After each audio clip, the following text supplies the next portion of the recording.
জাহান্নাম বছরে 2টা নিঃশ্বাস ছাড়ে। কয়টা নিঃশ্বাস? একটা নিঃশ্বাস গ্রীষ্মকালে যখন প্রচন্ড দাবদাহ চলে, ওইটা হচ্ছে জাহান্নামের নিঃশ্বাসের ফসল। ওই প্রভাবে পৃথিবীতে এরকম দাবদাহ চলে। এই সায়েন্স বিশ্বাস করবে? করবে না। ওর বিশ্বাসের আমার যায় আসে না। আল্লাহ পাক বলেছেন সত্য, রাসূল বলেছেন সত্য। আরেকটা হচ্ছে শীতকালে যখন প্রচন্ড ঠান্ডা, তখন শীতকালে জাহান্নামের এমন একটা জায়গা আছে যেটা কিন্তু শীতল জায়গা। জাহান্নামের পুরো জায়গাটাই কিন্তু আগুন নয়, এমনও জায়গা আছে যেটা কি খুব শীতল। ওই শীতল অংশ শ্বাস ছাড়লে এই যে পৃথিবীতে এই শীতের একটা প্রভাব চলে আসে, প্রচন্ড ঠান্ডা শৈত্যপ্রবাহ চলে আসে।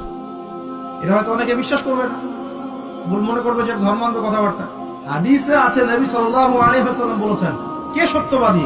এই পুরো সভ্যতার রাসূল সাল্লাল্লাহু আলাইহি ওয়াসাল্লাম। এই বিশ্বের সমস্ত মানুষ সত্যবাদী বেশি না আল্লাহ রাসূল বেশি সত্যবাদী? বাস, আর কোনো দরকার আছে কথা?